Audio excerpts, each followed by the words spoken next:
Hi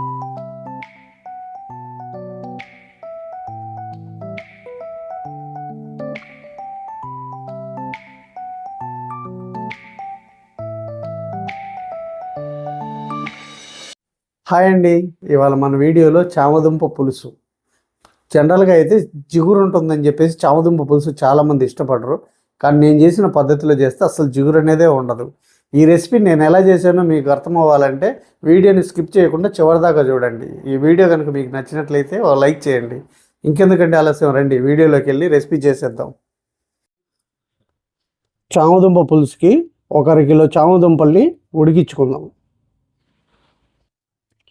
చామదుంపలు ఉడికాయండి. Stove off చేసుకొని ప్లేట్లోకి తీసేసుకుందాం. ఇప్పుడు స్టవ్ మీద కళాయి పెట్టుకొని ఒక 3 టేబుల్ స్పూన్లు ఆయిల్ వేసుకుందాం.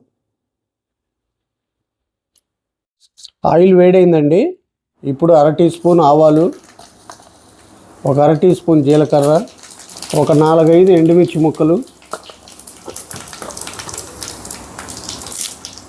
ఒక 2 రెబ్బలు కరివేపాకు, సన్నగా తరిగిన ఒక పెద్ద సైజు ఉల్లిపాయ. ఈ ఉల్లిపాయ ముక్కలు మరీ ఫ్రై అవ్వక్కర్లేదండి, కొద్దిగా మెత్తబడి కొద్దిగా రంగు మారితే సరిపోతుంది. ఉల్లిపాయ ఈ రకంగా ఫ్రై అయితే సరిపోతుందండి. ఇప్పుడు ఇందులో 1 టీ స్పూను అల్లం వెల్లుల్లి పేస్టు. ఈ అల్లం వెల్లుల్లి పేస్ట్ని పచ్చివాసన పోయేంత వరకు ఫ్రై చేసుకుందాం.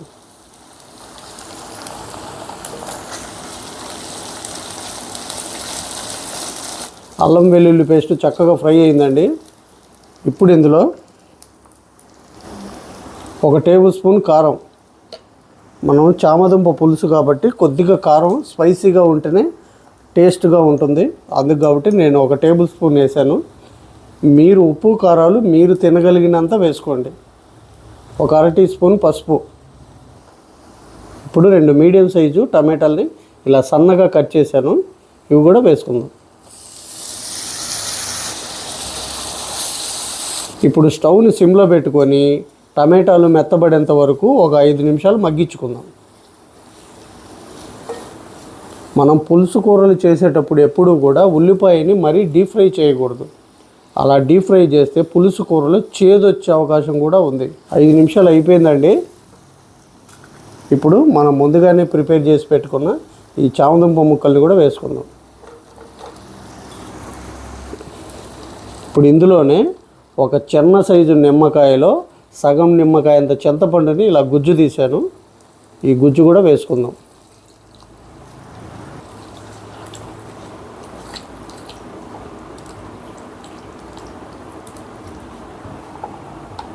ఇప్పుడు ఇందులో ఒక 50 ml వాటర్ కూడా యాడ్ చేసుకుందాం.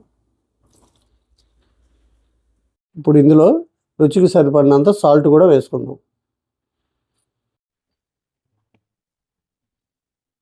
ఇప్పుడు ఒకసారి ఇలా కలిపేసి స్టవ్ని మీడియం ఫ్లేమ్లోకి మార్చుకొని ఒక 10 నిమిషాలు ఉడికించుకుందాం, మన పులుసు అంతా దగ్గరికి అయ్యేంత వరకు.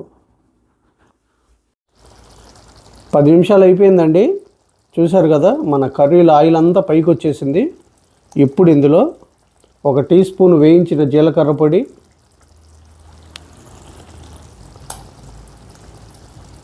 ఒక 1/2 టీ స్పూను వేయించిన మెంతి పొడి, అలాగే కొంచెం కొత్తిమీర తరుగు. ఇప్పుడు ఒకసారి దీన్ని ఇలా కలిపేసి 1 నిమిషం పాటు ఉడికించుకుందాం. 1 నిమిషం అయిపోయిందండి. ఇప్పుడు స్టవ్ ఆఫ్ చేసుకుందాం. చూశారు కదా, ఏమాత్రం జిగురు లేకుండా మన చామదుంప పులుసు అయితే చక్కగా వచ్చిందండి. మీరు కూడా ఇలాగ నేను చేసిన తీరులో చేయండి, జిగురు అస్సలు ఉండదు, చాలా కమ్మగా ఉంటుంది. మన వంటింట్లో దొరికే వాటితోనే చకచకా చేసేసుకోవచ్చు.